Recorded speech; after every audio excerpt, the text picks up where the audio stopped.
Now in this video we're going to be making a simple USB powered amplifier that will run on anything that your computer will play.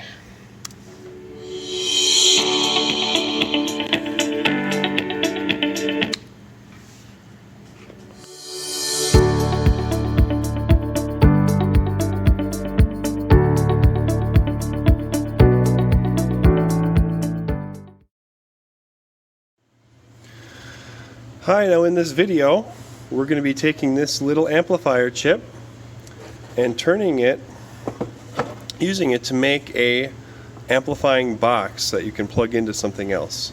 So if we take a look at the chip, first thing you need to notice, here are the left, center, and right inputs.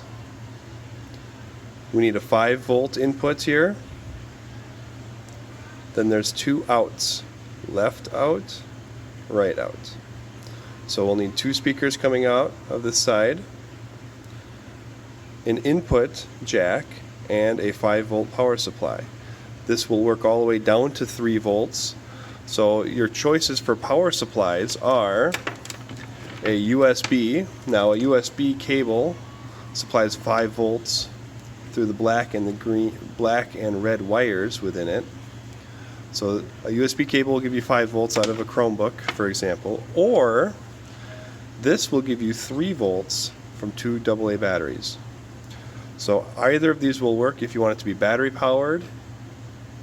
This is your best option. If you want it to be powered by a Chromebook or a computer of some sort, here we are with this.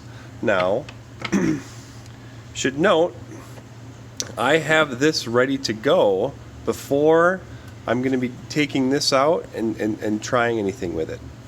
If people are overexcited, what they'll end up doing is they'll grab this chip, they'll start soldering on it, they'll start doing other things to it, but they eventually run out of steam, don't have the right parts, don't have the patience or the skill to have something made with the speakers in it already, so then they quit. And I'm stuck with some parts that are usually wrecked at that point. So I'm going to require people build their speaker and enclosure first before you're given this chip to use. This is the most expensive part in this. So do not get this before you have what it is you're building first. And no, you can't simply hot glue this to a speaker. It needs to be enclosed. So to get started, we have a helping hands that's going to hold the thing we're soldering. First thing we'll do is we'll solder the 5-volt inputs here. I'm going to use a USB cable that I've already prepared. I've got the black and the red wires. Now ask me if you need to double check these. I've already checked that there's 5 volts between these 2 wires here. And we're going to solder the black wire into the negative, and we're going to solder the red wire into the positive. Now you can see I have it set up that the wires are just like I said, the black one's going into the negative and the red is going to positive, and it's super important to notice that there's no wire touching here to here, or there's no bridging going across. These wires have got to be in the exact right spots for this to work out. So again, you've got to get the wire kind of hot to melt onto a circuit board. The circuit board has to be a good temperature before it will get a good solder connection in there.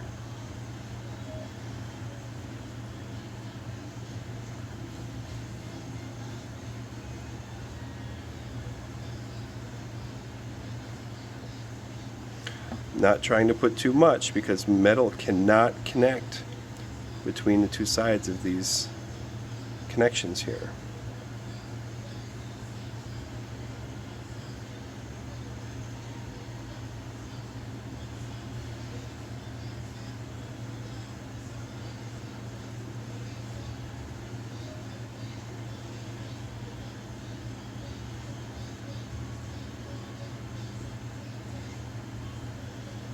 There it goes.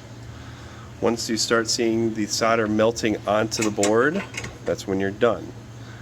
So looking at these up close, they're soldered, but still definitely not connected to each other.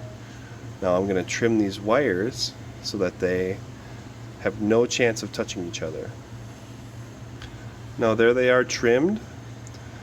It needs to be that there's no way that these can touch each other in the end.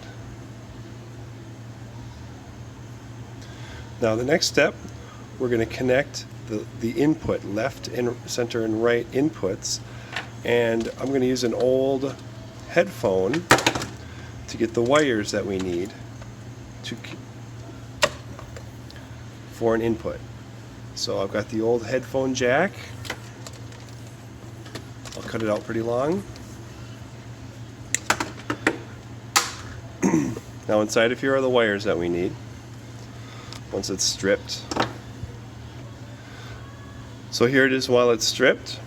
There's one that's totally uncolored, that'll be the ground. The darker one usually is negative, and the red one is usually the positive wire. So I will have to strip these somehow and then get them ready to be soldered into these 3 input spots, left, center, and right. Now here it is, getting ready to solder it. Now here's what it looks like after it has been soldered and I've trimmed off all the excess. You shouldn't see any bridging, you shouldn't see any solder between these points. It has to be very separate. Now I've got the speakers ready. The wires are coming out, they are already stripped. They're going to be the last things we attach.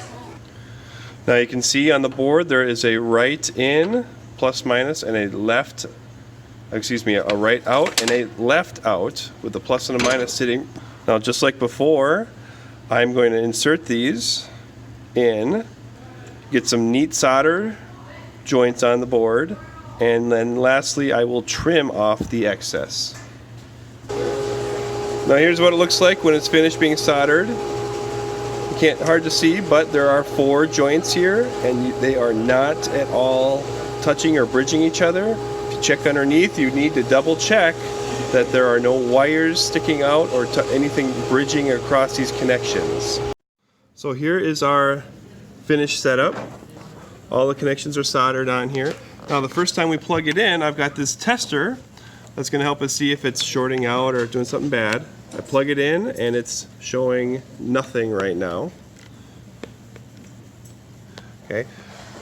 Here is a video on a Chromebook inside the shell. Playing. Also, you can see there's 2 tabs of. But as I plug in that just means that this shell is well fitted to the front, and so it won't rock around, because you actually use this front shell as the support for the gun. You hold it like that to support the weight of the gun.